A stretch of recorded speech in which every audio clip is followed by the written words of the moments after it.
Okay, so welcome back again to the class. I hope कि previous चीज़ें जो है वो आपकी क्लियर होंगी, राइट? Fine, okay. तो जल्दी से बताएं हम लोग क्या पढ़ रहे थे लास्ट क्लास में? एक्सोथर्मिक और एंडोथर्मिक रिएक्शन हमने क्लियर कर दिया था. आई होप कि आपने लिख भी लिया होगा, है ना. एंडोथर्मिक वो जिसमें बर्तन जो है आपका गर्म हो जाएगा, और एक्सोथर्मिक वो जिसमें आपका बर्तन ठंडा हो जाएगा.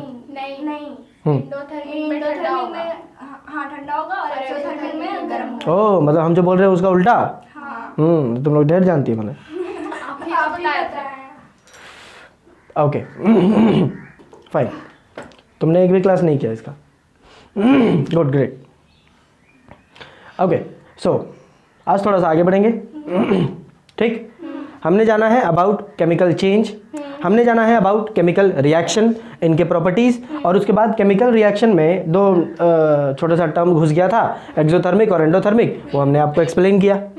राइट, क्लियर है? With certain more properties into it. Clear है? ओके, आइए आज हम थोड़ा सा बात करेंगे अबाउट, जैसे मान लीजिए कि कोई भी केमिकल रिएक्शन अगर होता है, सपोज दैट कोई भी केमिकल रिएक्शन अगर होगा, if any chemical reaction is going to take place, तो हम उसको जो है एक पर्टिकुलर पेपर में लिखना चाहते हैं, तो उसको लिखेंगे कैसे? पहले हम टेबल निकाले, फिर गंदा था तो उसको पोंछे, कपड़ा मारे, उसके बाद फिर दो कटोरी लाए, फिर उसमें ये डाले वो डाले. ठीक, मच बेकार का टाइम.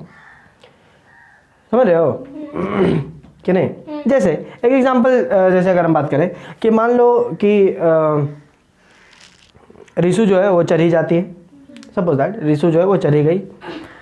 अब जब रिसु चढ़ी गई तो रिसु का लूट लक्षण है ठीक नहीं, तो उका की वहाँ जाके पैतरा उतरा मार रही थी, तो वहाँ का आदमी जो है कूट दिया इसको, ये पिटा गई. हैं, सुनने में कितना मज़ा आ रहा, रिश्वत धुना रही. तो मान लीजिए इसको हम जो है वो किसी को बताना चाहें तो ठीक है, मुंह से बोल लिए. बट अगर मान लो लिख के रखना चाहें, लिख के रखना चाहें, तो एक तरीका तो ये है कि हम पूरा पैराग्राफ वाइज अब लिख लें, हैं कि नहीं, कि 25 मार्च की सुबह सुबह जो है वो रिसु उठी, कपड़ा धोई, मुंह धोई, उसके बाद फिर उसके साथ ये फलना ढेकना घटना हुआ. ठीक है, समझ रहे होगे. But the fact is that कि हमारे पास उतना टाइम नहीं है, हमारे पास उतना टाइम नहीं है. हम चाहते हैं कि ज़्यादा से ज़्यादा, मतलब most of the information should be conveyed in minimum number of words. कम से कम शब्दों में ज़्यादा से ज़्यादा इंफॉर्मेशन अब तक पहुंच जाए, हम ये चाहते हैं. सो दैट कि इससे पेज भी बच जाएगा, हैं, पेज भी बच जाएगा. पेड़ जो है वो ठीक ठाक रहेगा भाई, पेज बचेगा तो पेड़ कटेंगे कम. समझ रहे? तो हम चाहते हैं कि कम से कम वर्ड्स में इसको ज़्यादा से ज़्यादा इंफॉर्मेशन दे दें. बुझ रहे हो कि नहीं? हम क्या करेंगे कि सिंपल हम क्या करेंगे कि देखो, तो ऐसे भी लिख देते थे, रिशु चढ़ी गई. राइट, रिशु जो है वो चढ़ी गई, और चढ़ी जैसे पहुंची वहां धुना गई. एक लाइन में exactly we are getting all those things which we are suppose to know, जो हमें जानना है वो. भाई जब हम पैराग्राफ लिखे थे या पैराग्राफ में बोले थे, उस समय भी तो हम नहीं बताए थे कि ये क्यों पिटा गई. हम तो बात नहीं किए थे इसका. हमने कितना जो भी हमने आपको पैराग्राफ टाइप में हमने बताया, same to same can be expressed in this form also. इस तरीके से भी आपको पता चल ही रहा है कि क्या हो रहा है क्या नहीं हो रहा है. बोलिए, हो रहा है कि नहीं? जितनी बातें हम मुंह से बोले थे उतना ही एक लाइन से भी पता चल रहा है. हो रहा है कि नहीं? हाँ. तो जब एक बड़ा सा इधर उधर का फालतू टाइप का जितनी भी चीज़ें होती है हमारे पास, ठीक है, उन सभी चीज़ों को या एक बड़े से कॉम्प्लिकेटेड चीज़ को हम जब एक लाइन में उसको एक्सप्रेस करने की कोशिश करते हैं, then that particular line comes to be called as an equation. क्या कहते हैं? इक्वेशन. बोलिए, सही बोल रहे हैं कि नहीं? इक्वेशन आपने मैथमेटिक्स में पढ़ा होगा, लीनियर इक्वेशन.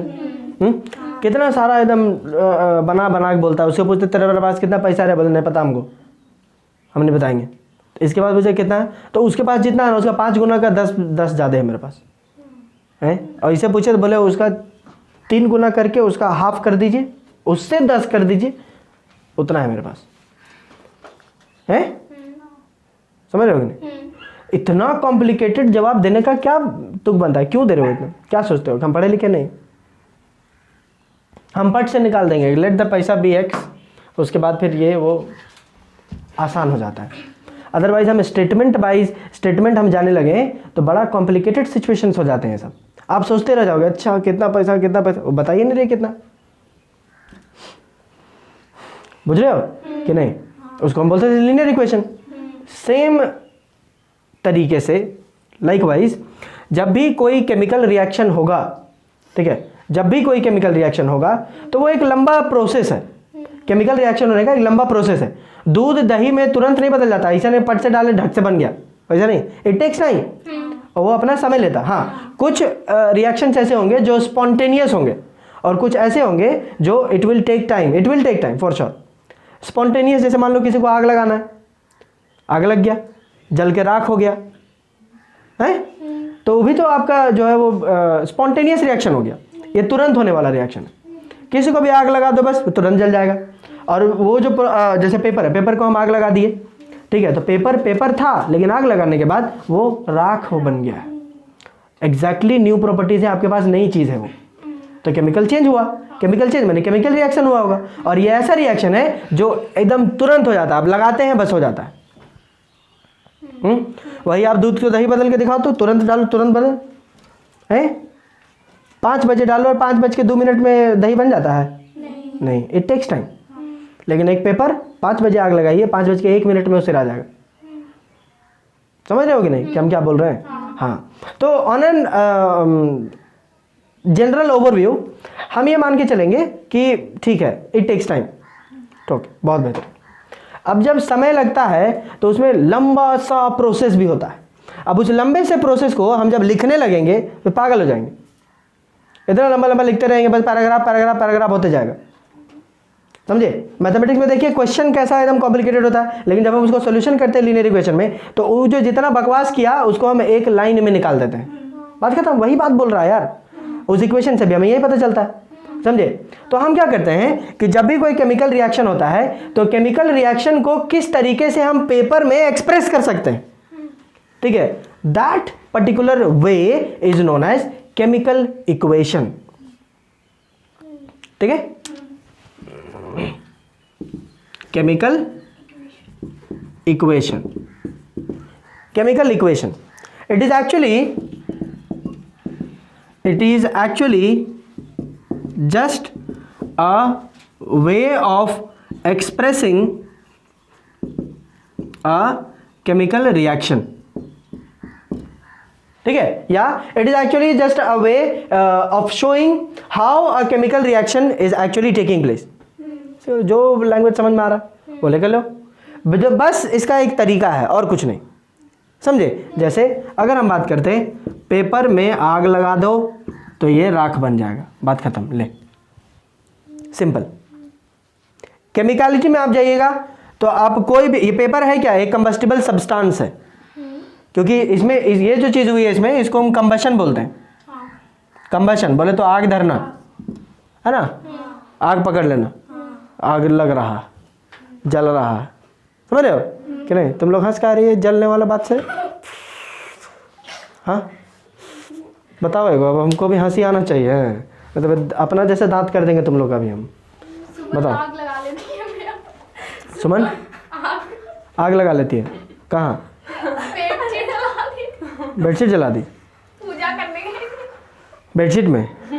हाँ घर में पूजा कर रही थी, माचिस जलाई, मेरे को लगा कि वो अब नहीं चलेगा, तुम्हारा चल गया, बेड पे फेंक दिया, बेड जल गया, बेडशीट जल गया, बेडशीट गद्दा दोनों जला दी। तो जब आग लग रहा था उस समय धुआं निकल रहा होगा, उस समय ने देखी कोई? हम लोग फर्स्ट रूम में तो वो करके पापा देखे तो पापा बोलते कि बाबू इधर आ, तो वो बोलते कि देखो तो उधर क्या हो रहा है, तो हम बोल के जाके देखे ना अभी बिजी है, तो पापा भी छोड़ दिया। तो फिर दीदी गई, तो दीदी गई वो बुझा दिया आपको, फिर आके बोलती मम्मी देख तो वहाँ पे क्या हो रहा, फिर सुमन पिटाई। हाँ, पिटाने वाला प्रोसेस बताओ, ये वाला इंटरेस्टिंग है। जला दी वो सब ठीक था, पिटाई कैसे वो बताओ। हाँ, पिटाने वाला प्रोसेस बताइए, मतलब कैसे हुआ, चोटी पकड़ के झुकाया, डाब डाब डाब डाब दी, मतलब how was the process going on? आज खाना का कुछ करने गई थी सायरा के पास, इसकी मम्मी माता मारी और माथा मारी, फिर पापा भी फिर भैया सुबह में मारा। तो बोलता है कि मम्मी और पापा मार दी, कभी सुबह मारेंगे। आंटी बोलती है आग लगा। मतलब रैपिड तरीके से नहीं पिटाई, मतलब ऐसा होता है ना, मतलब गलती की तो सब आए, सब एक लात मारे और निकल ले, बेडशीट जला दी। भले उसमें हम सोते नहीं थे, नहीं सोए चाहे नहीं, लेकिन पीट दिए। किसका बेडशीट था वैसे? हाँ, तब तो फिर उसको बजरना था, मतलब तो मम्मी पापा मार चुके थे ना, इसलिए नहीं पिटा, तो वही पिटा था इसीलिए। तो इस बात से आप लोगों को जलने वाला बात से हंसी आ रही है नहीं? चलिए ठीक, बहुत बेहतरीन, करे गुड। और जोर से पिटाना चाहिए था वैसे, लाइक मतलब ठीक है, मान लो बेडशीट था, गैस उस रहा था, ब्लास्ट कर लेती, अपने साथ साथ पूरा ब्लॉक हिला देती। अरे मतलब काफ़ी संजीदा मामला था ये, और इसमें आपको सावधानी बरतनी चाहिए थी। लेकिन सावधानी बरतने के लिए ऐसा किया जा सकता था कि पेरेंट्स एक बार आपको समझा दें, लेकिन बात है कि वी आर इंडियंस, हम लोग भारतीय हैं, हम लोग मुंह से समझाना ज़्यादा पसंद नहीं करते। और स्टूडेंट्स, मतलब जो बच्चे हैं, वो लोग भी मुंह से एक बोली में उस समझ जाए तो सवाल ही नहीं। अपने बाल बच्चों को, किसी को बोल दो बाबू ये वाला लाल बटन मत दबाना, इसको छोड़ के बाकी सब दबा देना, लाल वाला बटन मत दबाना, तो लाड़ साहब सबको छोड़ देगा, वही वाला बटन दबा देगा, ललके बटन सूझेगा, बाकी सब गायब हो जाता है उसके लिए। समझ रहे हो कि नहीं? हाँ, उसके बाद सब बंद ले, गार्जियन आगे बोले थे तुमको मत बताना, नहीं दबाना। आई बिलीव कि उसको ये बोलने के बजाय कि आप उसको ना दबाएं, आप ये बता दीजिए कि दबाने से क्या होगा। ठीक है, दबाने से क्या होगा आप उसको बता दीजिए। मान लीजिए हो सकता है कि आप प्लेन में हैं और आप वहाँ बैठा, बाबू लाल वाला बटन मत दबाना, अब वो दबा दिया, इंजन बंद हो गया, सब चल बसे, तो फिर उसको मारने का भी तो मौका नहीं मिलेगा। इससे बेहतर है कि उसको बता दीजिए कि बाबू ये इंजन का बटन है, इसको दबा दोगे प्लेन रुक जाएगा, हम लोग सबके सब एकदम पूरा, समझ रहे हो, स्वर्ग से धार जाएंगे, इसलिए इसको मत करना। बेचारा नहीं करेगा। लेकिन as I told you, we are Indians, हम लोग एक बार तुरंत करके देखते हैं ना, तुरंत दबा के फिर तुरंत ऑन कर देंगे। देयर आर सम, ऐसा ही होता है, जब बोल दिया कि नहीं इसको नहीं दबाना तो तुरंत करके देखेंगे, तुरंत कर देंगे, थोड़ी होता है। खैर एनीवेज, सो एनी कंबस्टिव, ये कंबशन हो रहा है, ठीक है। कंबशन में क्या होने वाला है, ये जो चीज़ें होने वाली थी ये आपको एक लाइन से पता चल ही जा रहा, समझ रहे हो। एक छोटा सा एग्जांपल अगर आपको बताएं तो हाइड्रोजन और ऑक्सीजन मिलके आपको H2O दे देगा, बोले तो वाटर दे देता है, बताइए सही बात है कि नहीं। हाइड्रोजन और क्लोरीन मिलके आपको HCl दे देगा, हाइड्रोक्लोरिक एसिड दे देगा। तो ये रिएक्शन बड़ा कॉम्प्लिकेटेड रिएक्शन है, अगर हम इसको पैराग्राफ में लिखने जाएंगे तो किताबें बन जाएंगी, समझ रहे हो। तो उतना प्रोसेस कौन लिखने जा रहा है, इसको केवल एक लाइन में एक्सप्रेस कर दिए, ये हो गया हमारा केमिकल इक्वेशन। क्या हो गया, केमिकल इक्वेशन, ठीक, समझ गए, ओके वेरी गुड। ये इनको हम कहेंगे केमिकल इक्वेशन। आई होप कि इतना क्लियर होगा, ओके। अब ध्यान दे, ये देखो केमिकल इक्वेशन जो है वो सेपरेट होता है बाय दिस एरो, इस एरो मार्क से केमिकल इक्वेशन सेपरेट होता है। केमिकल इक्वेशन दो हिस्सों में बढ़ जाएगा, एक LHS साइड और एक RHS साइड, हो रहा है कि नहीं। तो ये जो LHS साइड है, LHS साइड में जो भी हैं इनको हम कहते हैं रिएक्टेंट्स, ठीक है, इनको हम कहेंगे रिएक्टेंट्स। और जो RHS साइड में है इनको हम कहेंगे प्रोडक्ट्स। रिएक्टेंट्स क्या हुए, तो रिएक्टेंट्स वो हैं जिनके बीच में केमिकल रिएक्शन होगा या होने वाला होगा, ऐसा कुछ, क्लियर है। रिएक्टेंट वो हिस्सा है या वो एलिमेंट्स हैं या वो एटम्स हैं या वो मॉलिक्यूल्स हैं ठीक है, या यूं कहो कि वो लोग जिनमें केमिकल रिएक्शन होगा उनको हम कहते हैं रिएक्टेंट्स। ठीक है, प्रोडक्ट क्या है, प्रोडक्ट कौन है या क्या होता है प्रोडक्ट? तो प्रोडक्ट जो है वो केमिकल इक्वेशन का वो वाला हिस्सा है जिसमें केमिकल रिएक्शन के बाद आपको मिलता है। ठीक है, the substances that you get after the chemical reaction, chemical reaction के बाद तुम्हें क्या मिल रहा है वो हो गया आपका प्रोडक्ट। ठीक है, जैसे मिल्क टर्निंग इनटू कर्ड अगर आप देखेंगे, ठीक है, तो दूध और वो आपका जिसको हम बोलते हैं जोरन, दूध और जोरन क्या हो जाएगा आपका रिएक्टेंट, और कर्ड आपका हो जाएगा प्रोडक्ट। क्लियर है? कोई दिक्कत? नहीं। क्या हो गया? अभी हम बहुत जैसे दिख रहे थे इसमें। ओके, खैर एनीवेज है।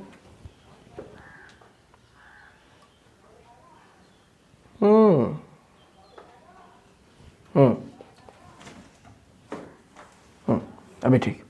ओके, खैर क्लियर है? Reactant and product clear? Chemical equation clear है? रिएक्टेंट प्रोडक्ट, ठीक है। और रिएक्टेंट और प्रोडक्ट को हम डिफरेंशिएट करते हैं, आई मीन अलग करते हैं बाय दिस एरो, इस एरो से। साफ है? चलिए, बहुत बेहतरीन, छाप लें। चलिए, शैल वी कंटिन्यू? आगे बढ़े? आइए देखो, केमिकल इक्वेशन, ठीक, केमिकल इक्वेशन। अब ध्यान दो, जाने मन केमिकल इक्वेशन जो होते हैं वो दो तरीके का होता है। There are two types of chemical equation. ठीक है, पहला जिसको हम कहेंगे वर्ड इक्वेशन, वर्ड इक्वेशन, ठीक है, और दूसरा जिसको हम कहेंगे symbol equation, symbol equation. Symbol equation को एक और नाम दिया जाता है, इसको आप स्केलेटल इक्वेशन भी बोल सकते हो, स्केलेटल इक्वेशन। ठीक है, वर्ड इक्वेशन जैसे बोले थे रिसु चली गई और यहाँ धुना गई, कुछ कर रही थी वहां रे, और यू डूइंग, क्या कर रही थी बताओ, जनता जानना चाहती है, हम नहीं गए थे चली। तो कहाँ गई थी? नेपाल? कल नहीं गए थे। झूठ मत बोलो। तो बहुत पहले गए थे। ये हो गया आपका वर्ड इक्वेशन। ठीक है, कि आपने जो हुआ था आपने सीधे सीधे शब्दों में तुमने लिख दिया। ठीक है, जैसे एक और लिख देते हैं, hydrogen plus chlorine will give you hydrochloric acid, hydrochloric acid, ये आपका वर्ड इक्वेशन होगी। बुझे? अब देखो, symbol equation can be categorized in two different categories again. Symbol equation can be categorized in two different categories. पहले तो बता दें कि सिंबल इक्वेशन क्या है। सिंबल इक्वेशन जैसे मान लो रिसु भी हमको लिखने में बहुत तकलीफ हो रहा है ना, मेरा रिफिल खराब हो रहा, समझ रहे हो, 70-80 रुपये का रिफिल आता है हमारा। तुम लोग क्या, तुम लोग तो लिख सकती है, 2 रुपये का पेन रहता है, क्या है 2 रुपये का पेन नहीं, वो 5 रुपये का है, 3 रुपए का देता है। कौन 3 रुपये का? चला दाम बढ़ा दिया। हम लोग टाइम में 2 रुपये में देता था, हम लोग 2 रुपये लिखो फेंको पेन बोलते थे इसको, अभी भी यही बोलते हैं, लिखो फेंको। सोचो हम लोग स्टार्ट किए, तुम लोग अभी तक कर रही है लिखो फेंको। सोचो, लिखो फेंक दो, इसमें कुछ इतनी नहीं है। कोई कोई सेंटेड वाला आता है, ठीक है, लिखेगी तो उसमें से सेंट आएगा मस्त, आदमी चीज़ के उसको सूंघते रहता था, लिखा कुछ नहीं, चीज़ लिया है तुमको भाग के उसको सूंघ रहा। तुम किए कभी रे? हैं? जीवन में कितनी सारी चीज़ों से तुम वंचित हो ना। आर यू प्रिंसेस, मतलब ऐसा तुमको फील होता है कि मतलब कि मेरा राजपाट होगा कहीं पे, ये सब हम करेंगे, फालतू चीज़ के सूंघे, ऐसा कभी किया है? मतलब ऐसा फील हुआ कभी कि you should get back to your मतलब किंगडम एंड ऑल, कि चल जाना चाहिए, सब तुच्छ प्राणियों के साथ हम क्या कर रहे हैं। छोटी छोटी चीज़ों का आनंद लीजिए। चलिए, सो मुझे लिखने में तकलीफ हो रही है, तो हम लिख दिए रिशु के लिए आर बोल दिए, ठीक है, और यहाँ पे चरी लिखिए दिए, और धुना गई के लिए डी लिख देते हैं। ठीक है, जैसे इसके लिए मतलब हाइड्रोजन के लिए H, क्लोरीन के लिए Cl, और ये हाइड्रोक्लोरिक एसिड के लिए HCl। ई लिख रहे हैं तब भी बंदा समझ जा रहा है, और ये वर्ड इक्वेशन में लिखे थे तब भी समझ जा रहा है, तो फिर इतना रिफिल क्यों बर्बाद करें, इसे लिखेंगे। समझ गए? Okay, so simple equation can be categorized in two ways. पहला जिसको हम कहते हैं balanced chemical equation, balanced chemical equation, और दूसरा जिसको हम कहेंगे unbalanced chemical equation. Chemical equation तो दोनों में है, केवल एक में बैलेंस्ड है और एक में अनबैलेंस्ड। ठीक है, बैलेंस्ड और अनबैलेंस्ड में क्या अंतर है? बैलेंस्ड और अनबैलेंस्ड में, ठीक है, अंतर यह है कि आपके पास जितना रिएक्टेंट्स होगा, ठीक है, समझ रहे हो, जितने एटम्स आपके रिएक्टेंट्स साइड होंगे उतने ही एटम्स आपके प्रोडक्ट साइड होने चाहिए। समझ रहे हो? You will have to make sure कि दिस इज डन। अब तुम कहोगे कि ऐसा क्यों का है, ऐसा रिस्ट्रिक्शन क्यों किया गया?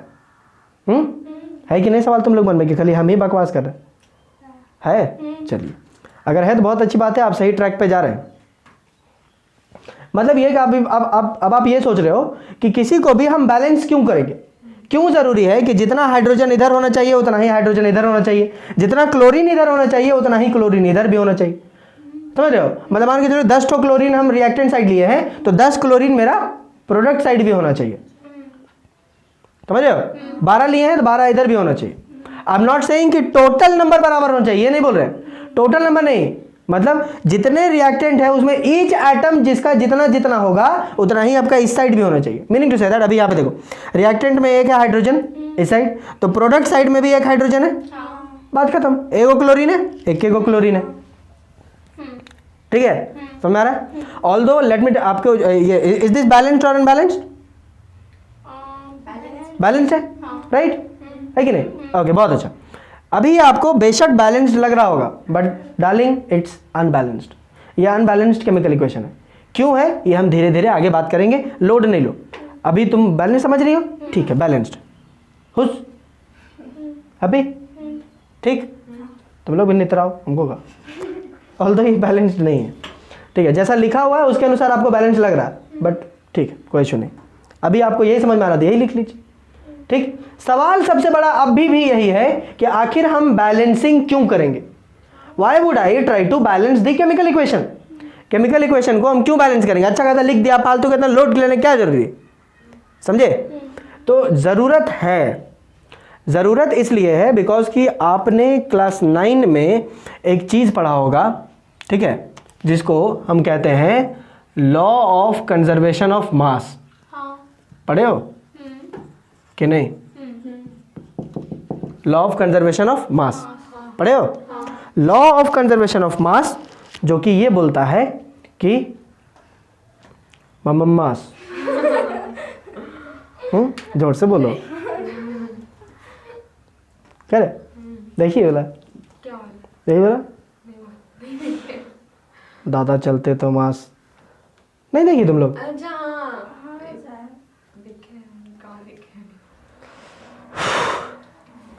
तुम्हारे नानी घर में। Okay, law of conservation of मास जो कि आपको ये बोलता है कि मास can neither be created nor be destroyed.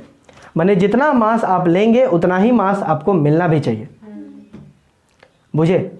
और ये तभी पॉसिबल है जब नंबर ऑफ एटम्स जो हैं वो दोनों साइड सेम हो जाए।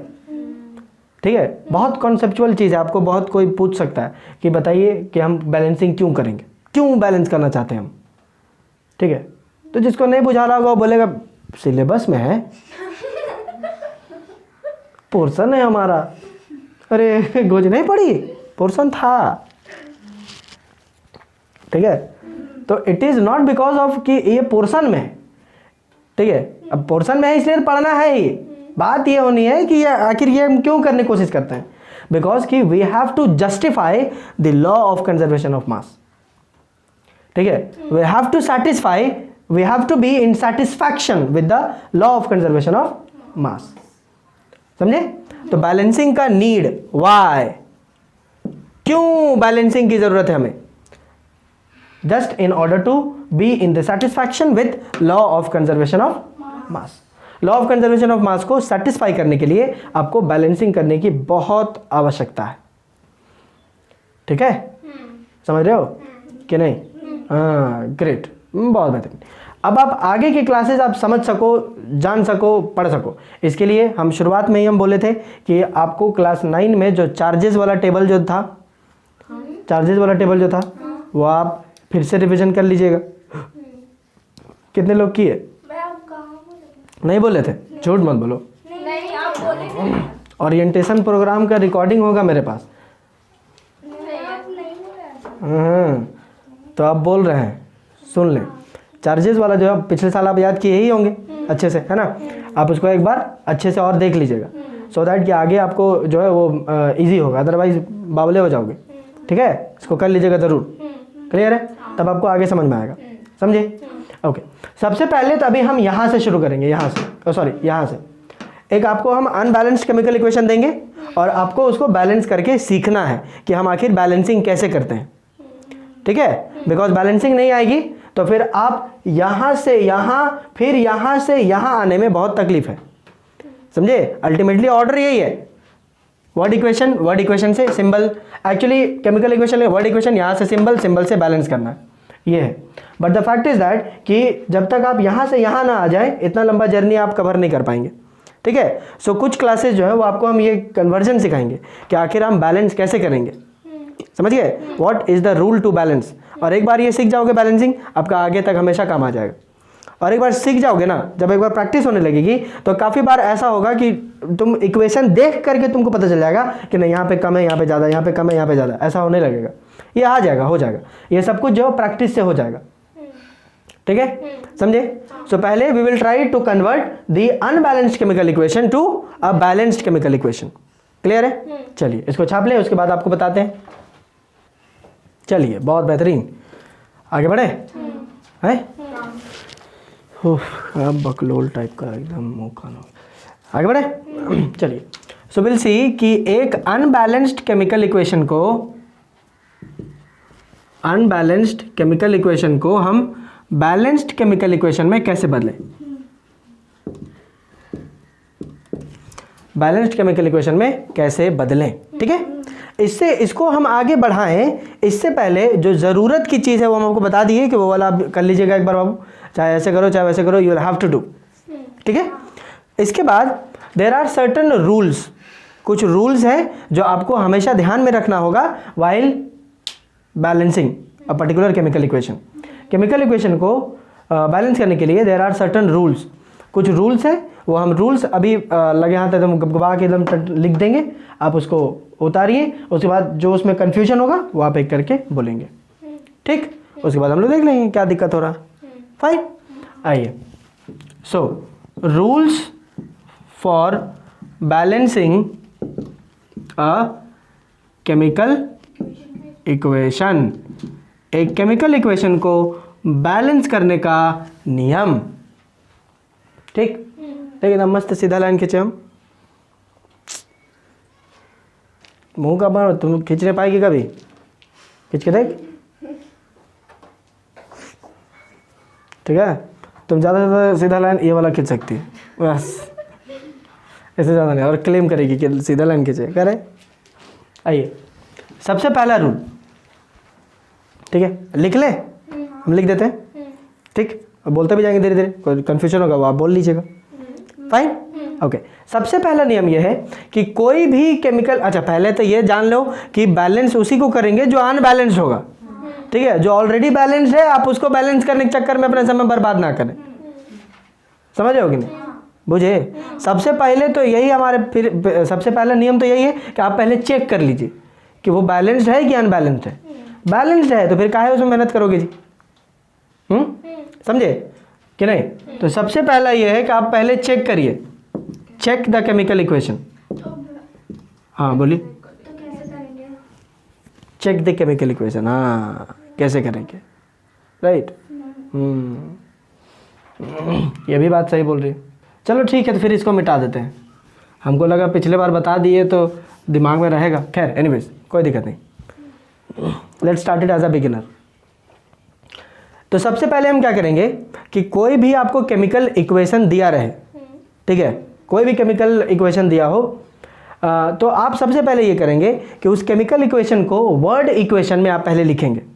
Will write the chemical equation first of all first of all we will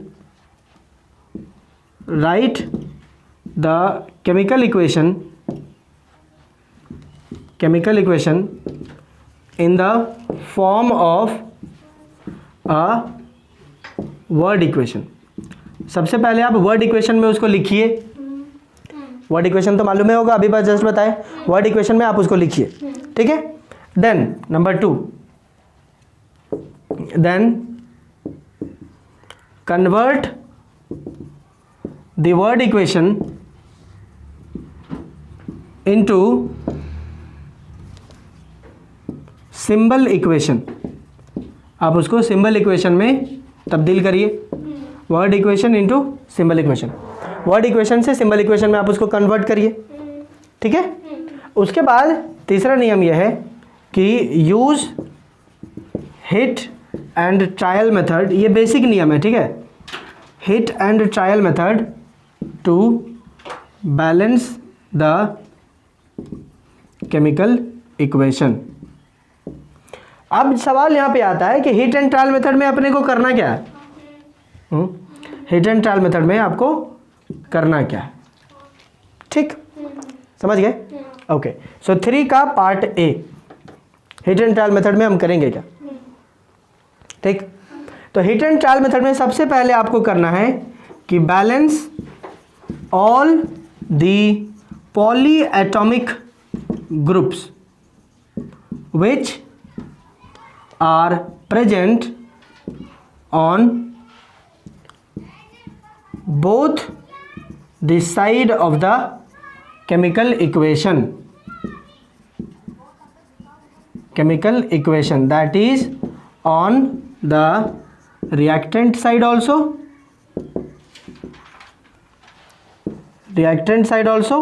and on the product side also,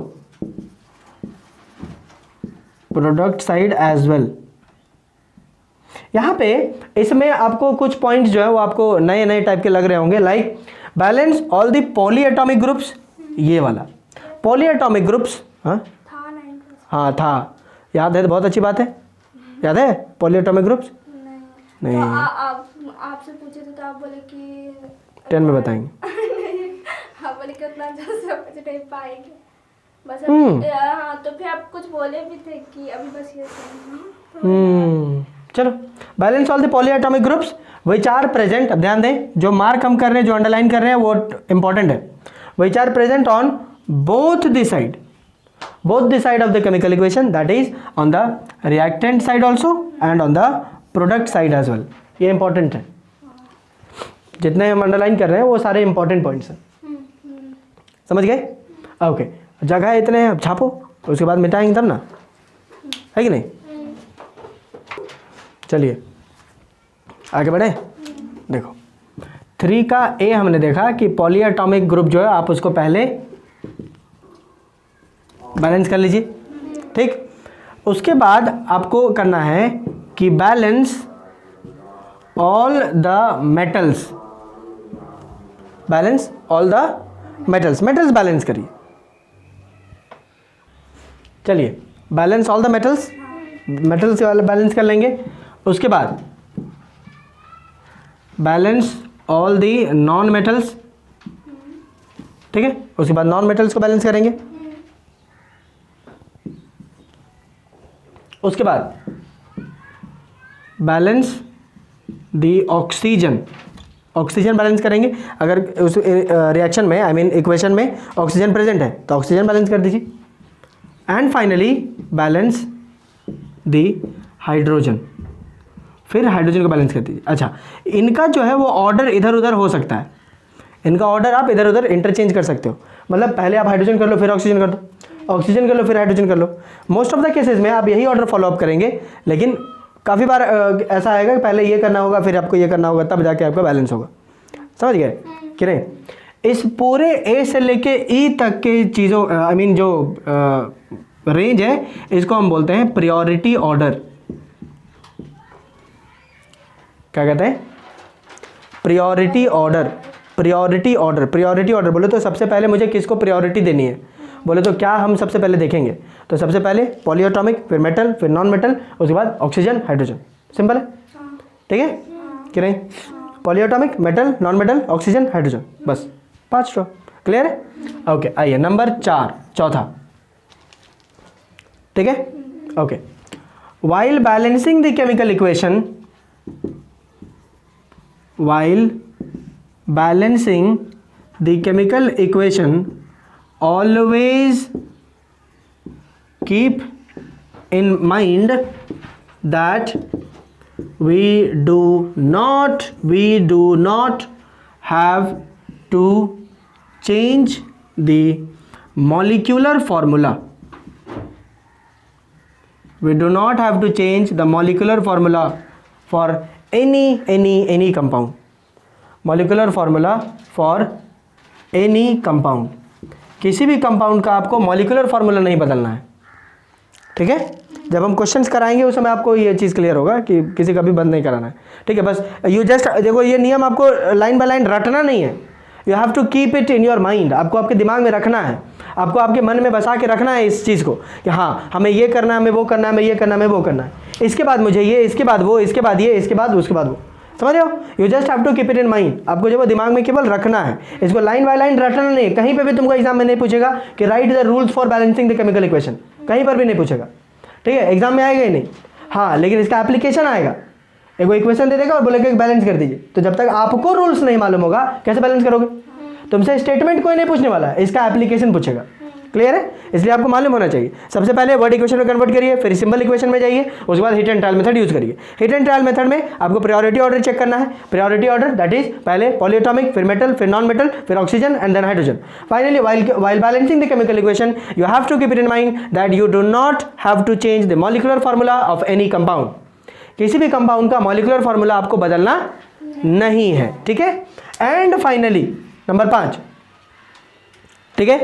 number 5 कि दी होमोएटॉमिक molecules should have been written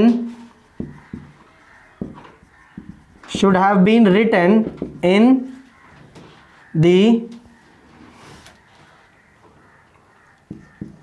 satisfaction of their atomicity.